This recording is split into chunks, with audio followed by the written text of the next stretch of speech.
All right, I guess we got to keep talking about Terrace and how the mayor wasn't willing to work with us because guess what? The mayor put out a statement saying that what we were saying is wrong and they were totally willing to work with us. Bullshit. It's just another politician lying about what happened to try or obscuring the truth on what happened to make his story seem better. So let's get into the real story, what happened and why they made it almost impossible for us to move to Terrace. Let's have a look at his statement here. Said it's disappointing that we came out with a story that says the city of Terrace would not work with them. I wonder why. We sought out Edison Motors. That's true. Mike did reach out to us and did a great job explaining why Terrace would be awesome to move to. He sold us on the city of Terrace. Edison appeared before council in April requesting light manufacturing for the assembly of light-duty electric vehicles.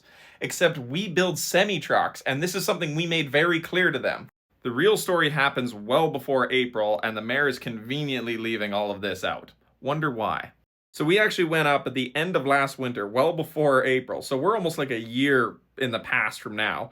And we had a look at the shop and we really liked it. We thought it met all of our needs that we needed. It was just a fantastic, huge shop that we could use to manufacture our semi-trucks in. We had an investor that was going to buy the shop in exchange for shares in the company. So he buys the shop, he exchanges that shop for shares in the companies. Perfect. Awesome deal for all involved. So now we got to go to the city planner and say, look, this is what we're trying to do with the business. We want to build semi-trucks. We're also going to be putting together our pickup truck kits. Can we use this property? And they said, oh, there's an issue with the zoning. We can probably do the light trucks. You can repair semi-trucks, but manufacturing semi-trucks has a different thing that needs a different amendment because that property isn't set for it, even though it was a property where they used to make semi-trucks back in the day. I brought that up and they're like, well, that was back in the day and things have changed now. And now that's a different classification. So we need to look at that. So he said, well, what do we got to apply for? Now, this is where the city was unwilling to work with us. We said, hey, we want to be able to manufacture semi-trucks permanent. Can we put in an amendment that allows the manufacturing of the semi-trucks, not just repairs on semi-trucks? And they said, no, that doesn't fit our vision that we have for that space. Is that we have a city plan and we have a vision laid out of how we want that area to develop, and the old sawmill closed down, so maybe somebody else wants to do something else with that sawmill property. So the sawmill across the street was industrial, but maybe somebody doesn't want to have that industrial in the future, and having an industrial plot there doesn't fit our vision of the city, so we can't do a permanent thing. But what they proposed and said, hey, why don't you just we can do a 3-year temporary zoning to allow you to do semi-trucks, and then you can find a new home in that 3 years. So you can do your semi-trucks for 3 years, then maybe find a new home within 3 years and build a new shop that you can move into. We told the city that a 3-year permit probably will not work for us, and it probably will not work for our investor either who wants to fund the project. This is where we were told by the city that they were not interested in a permanent rezoning. They made it very clear that this is going to take a very long time to do, that they will require a ton of paperwork, they will require a ton of meetings, and you'll spend all of this money hiring consultants, and the answer at the end of it will likely be a no. So they told us, try doing the 3-year temporary permit and just get that passed. We'll pass that for you, take it to the investor, and maybe they'll say yes. And then they said they gave us the 3-year temporary permit. Edison was good with this. No, we weren't, and we told you that at the very start, that applying for a temporary permit probably won't go anywhere. Now it appears that they wanted us to just apply for the temporary permit so that they could look like they were doing something when really it didn't work for us. This part is true. The city said, hey, would you be outgrowing this shop in the future? And we said, yes, we probably will outgrow that shop in the future if we expand production and get to the scale we want to get to. And they said, well, then why isn't a 3-year permit okay? Because we don't want to be rushed into a 3-year timeline. Like, only giving us 3 years to find a new shop, build the new shop in Terrace, and Terrace had some vacant industrial land that would have worked to build a new shop on, but why would we tie our hands with 3 years? We actually use this argument to try and say we need a permanent one.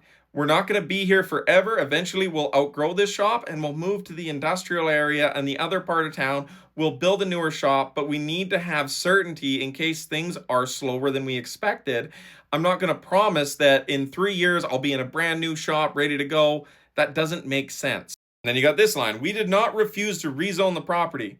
Then why wouldn't you do it? That's what we explicitly asked for. No, they didn't ever refuse to, but they made it very clear that that process was going to take a very, very long time. that it's going to cost a lot of money, you will have to hire consultants, and that it will probably likely be a no at the end of the day. They dissuaded us from even going down that route, despite us explicitly saying that we needed a permanent amendment to the zoning to allow us to continue.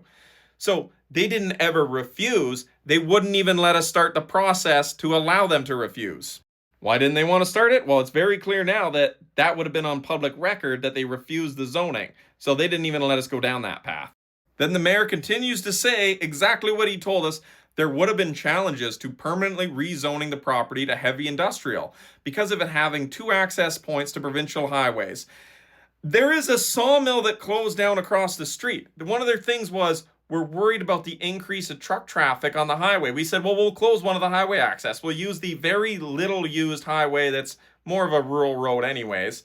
And remember, there was a sawmill with the log yard entrance across the street. So as of a few months ago before this, there was hundreds of logging trucks and lumber trucks pulling into a sawmill. Our effect on the highway is going to be a much less than all of the log trucks and lumber trucks pulling into the sawmill. So why was this an issue? They were worried about us affecting highway traffic, but the sawmill across the street wasn't an issue? Pull your head out of your ass. That is absolutely ridiculous. This is just an excuse. Then it says in July, the company informed the city that the investors would not support the purchase. Yeah, because why would we? We even told them that before we applied for it, that it likely would be a no, and they said, well, apply anyways, and maybe we can convince them. Think about it though. Why would we relocate all of our employees, their families, and everyone to a business that we know we have to move out of? It would be like working with a sword of Damocles over our head. We know that in 3 years, something bad could happen. Well, what if, look at the amount of hassle this was. What if we were trying to build a new shop on their industrial land and the permitting process takes too long? Or we don't know what shop we need yet because, hey, we're just building 10 prototypes. Why would we commit to laying out our future shop right now and immediately start production when we don't exactly know what that's going to look like? Give us the space, give us the time, and let us build that new shop when we're ready to. And this is more just politician doublespeak. From our perspective, we sought out Edison Motors, which is true. Mike did. He really sold us on the community. Great guy. We granted approval to every request that came to council. Okay, that is such a politician way of saying, well, we technically approved the only thing that we said we would approve for them. Well, that doesn't mean it. We told them several times in private meetings that that probably won't work and we need a permanent zoning. And they said, no, we really do not want to do that.